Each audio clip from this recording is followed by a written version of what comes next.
सोनू सूद जो कुछ दिनों से लोगों की मन में मसीहा बन के बैठा है, लोगों की दिलों और दिमाग में उनका एक भगवान की स्वरूप छवि बना के बैठे हैं।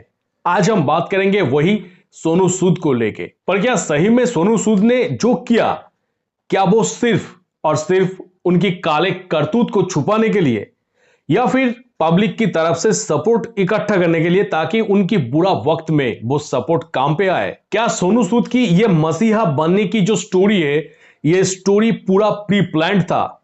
आज बात करेंगे सोनू सूद की रिलेटेड ऐसे ही कुछ इंटरेस्टिंग बात को लेके। तो चलिए दोस्तों, बिना किसी टाइम गवा के आज डायरेक्टली हम कूद पड़ेंगे सोनू सूद की ये लाइव स्टोरी के ऊपर, जो कि आईटी डिपार्टमेंट की तरफ से रिलीज किया गया है। So let's start with the name of this video, मसीहा है या फिर दरिंदा। उससे पहले कहूंगा दोस्तों, जो लोगों ने अभी तक मेरा चारापोना चैनल को सब्सक्राइब नहीं किया है, वो प्लीज चारापोना चैनल को सब्सक्राइब करके रखिए, ताकि यहां पे आने वाले जो वीडियो है वो सारे के सारे वीडियो बहुत ही इंटरेस्टिंग होने वाला है दोस्तों। तो चलिए आज की वीडियो की तरफ आगे बढ़ते हैं। ये जो वीडियो है, ये वीडियो मैं बहुत ही शॉर्ट और सिंपल तरीके से आप लोगों को मैं समझाने की कोशिश करूंगा कि आखिर सोनू सूद ने किया क्या है। तो बात है 2020 की लॉकडाउन की, यानी जिस टाइम पे कुछ वर्कर घर नहीं जा पा रहे थे, यानी उस टाइम पे हमारी केंद्रीय सरकार की तरफ से उन वर्कर की प्रति कोई ध्यान नहीं दिया जा रहा था कि कैसे वो लोग अपना घर पहुंचेगा, और रातों रात लॉकडाउन घोषणा हो गया। तो उस समय वो लोग बहुत ही प्रॉब्लम के अंदर आके फंसे। तो उस टाइम उन लोगों की दाता और श्री कृष्ण की रूप लेके आया था सोनू सूद, और उन्होंने बांस की व्यवस्था की और बांस के माध्यम से उन लोगों को घर भेज दिया।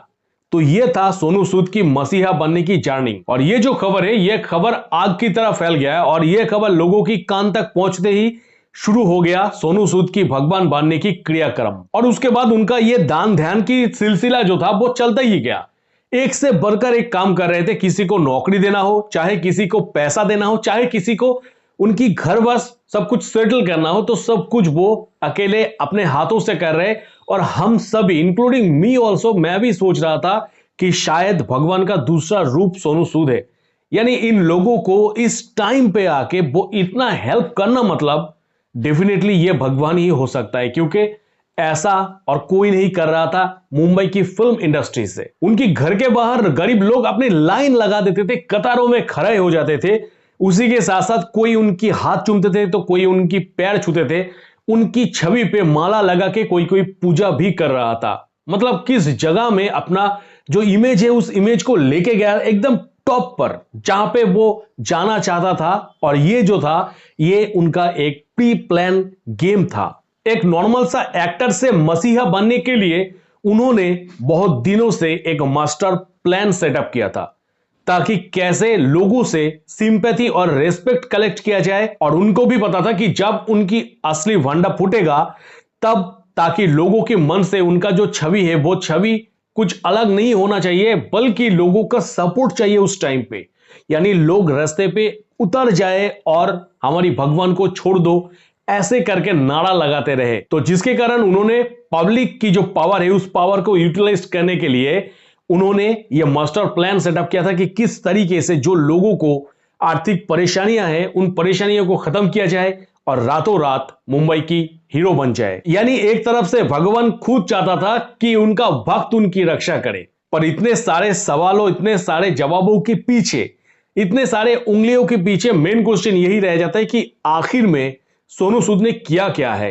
क्या सोनू सूद का जो गलती है, क्या इतना बड़ा गलती है कि हम लोग डायरेक्टली उसको भगवान की आसन से लेके रास्ते पे लेके आए? तो चलिए पहले जान लेते हैं कि सोनू सूद ने क्या घोल किया है। लास्ट सैटरडे को आईटी डिपार्टमेंट की तरफ से ऑफिशियली अनाउंस किया गया है कि सोनू सूद ने 20 करोड़ रुपए का टैक्स नहीं दिया है। और सिर्फ यही नहीं, उनका जो करतूत है यहां से शुरू हो रहा है, खत्म कहां होगा वो तो बात की बात है।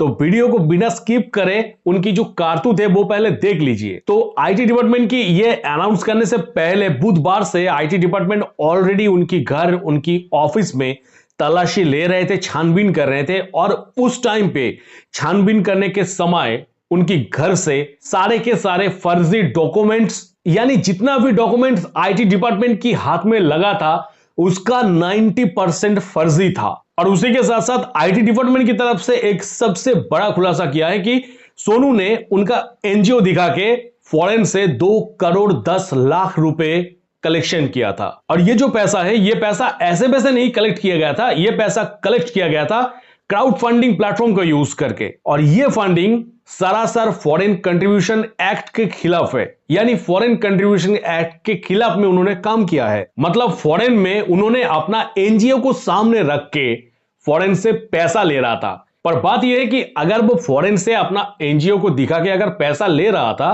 तो वो पैसा भी तो उन्होंने वो गरीब के लिए ही खर्चा कर रहा था। पर यही है सबसे बड़ा ट्विस्ट। पहले आप लोगों को बता दें कि सोनू सूद का कुछ फर्जी डॉक्यूमेंट्स के साथ साथ बहुत सारे फर्जी कंपनीज भी थे। तो आईटी डिपार्टमेंट की तरफ से सिर्फ उनकी घर पे छानबीन नहीं हुआ, मैंने पहले ही बताया था कि उनकी घर और ऑफिस में छानबीन हुआ था। यानी जितने सारे उन्होंने वो फर्जी ऑफिस भी खोला था, वो सारे के सारे ऑफिस में भी छानबीन होना शुरू हुआ। मुंबई, लखनऊ, कानपुर, जयपुर, दिल्ली, गुड़गांव, ऐसे टोटल 28 जगह से उनकी 28 जगह पे कंपनियां स्टैब्लिश की थी। तो उस सारे कंपनियां में आईटी डिपार्टमेंट की तरफ से हाथ पड़ गया। और उस इन्वेस्टिगेशन में आईटी डिपार्टमेंट को यह पता चला कि वो फर्जी डॉक्यूमेंट्स को वो दिखा के वो बैंक से लोन लिया करते थे। और यही खत्म नहीं होता है उनके ये करतूत की लिस्ट, और भी है लिस्ट में। तो एक तो सोनू सूद खुद ही एक ब्रांड है, उसी के साथ साथ सोनू सूद की इतने सारे कंपनीज, उसी के साथ साथ फर्जी डॉक्यूमेंट्स जो कि बैंक वालों को तो पता नहीं था कि ये फर्जी है। तो फिर सोनू सूद को बहुत अच्छा खासा लोन मिल जाता था और उस लोन को लेके वो प्रॉपर्टी में डायरेक्टली इन्वेस्ट कर देते थे। और ऐसे ही करते करते वो टोटल 20 जगह से बहुत अच्छा खासा रकम लोन ले लिया है। और अपना जो इनकम है, वो इनकम को वो छुपाने के लिए, यानी उनका जो इनकम है, वो इनकम अगर सामने आएगा तो उसी हिसाब से उनको टैक्स भरना पड़ेगा।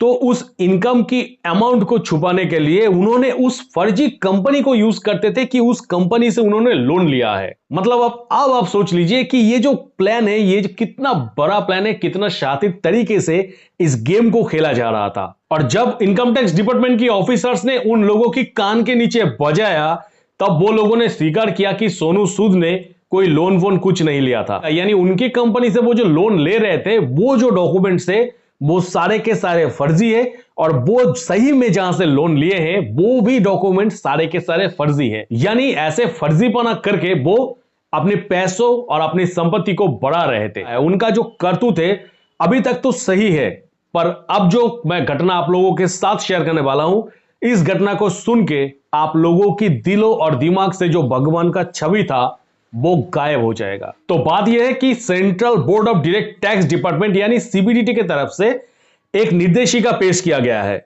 और वहां पे बताया गया कि 1 अप्रैल 2021 से लेके आज तक सोनू सूद ने चैरिटी के नाम से टोटल 18 करोड़ 94 लाख का कलेक्शन किया था। और उनमें से सिर्फ 1 करोड़ 90 लाख रुपए अपनी चैरिटी के लिए खर्चा किया और बाकी का सारे के सारे वो अपनी अकाउंट पे रख दिए थे अपने खुद के लिए। मतलब वो अपने दिल से ये चैरिटी वगैरह कुछ नहीं कर रहा था, वो सिर्फ इस चैरिटी को करते हुए वो अपना बिजनेस को बढ़ा रहा था। यानी वो चैरिटी को दिखा के पैसा कलेक्शन कर रहा था, वहां से कुछ नाम मात्र देके एक चैरिटी लोगों के सामने मसीहा बन रहा था और बाकी का पूरा पैसा अपनी प्रॉपर्टी, अपनी बैंक बैलेंस बनाने में लगा हुआ था। यानी अब आप समझ सकते हैं कि कितना बड़ा, कितना घिनौना मेंटेलिटी अगर होता है, तभी जाके ये सारे के सारे काम करने को सोचती है कि इंसान को। और ऐसे ही लास्ट महीने अरविंद केजरीवाल सरकार की ब्रांड एम्बेसडर बना सोनू सूद की सारा राज खुल गया। सोनू ने एक अच्छा इमेज पब्लिक के सामने रखने की कोशिश किया ताकि बुरे वक्त में वो पब्लिक उनको सपोर्ट करे। पर बुरे वक्त तो आ गया, पर वो इमेज और पब्लिक दोनों भाग गया। अब दोस्तों, मैं जानकारी पूरा आपके सामने रख दिया, अब आप लोग ही डिसाइड करिए कि वो मसीहा था या फिर दरिंदा। हमेशा याद रखिएगा कि हाथी का खाने का दांत अलग होता है और दिखाने का दांत अलग। तो दोस्तों, बस यही था एक प्रॉपर इंफॉर्मेशन सोनू सूद के बारे में, बहुत छोटा करके और एक कंप्लीट इंफॉर्मेशन मैं आप लोगों के सामने पेश किया। आई होप कि इस वीडियो की इंफॉर्मेशन आप लोगों को अच्छा लगा होगा। अगर अच्छा लगा है तो प्लीज वीडियो को एक लाइक कर दीजिए, एक छोटा सा आपके मूल्यवान कमेंट मुझे कमेंट सेक्शन पर डाल दीजिए। साथ ही साथ जो दोस्त ने अभी तक मेरे चारापना चैनल को सब्सक्राइब नहीं किया है, वो प्लीज चैनल को सब्सक्राइब कर लीजिए यार। तो मिलेंगे मेरा नेक्स्ट किसी वीडियो पे। टिल देन सबको ही खुश रहिएगा, बढ़िया रहिएगा, टाटा।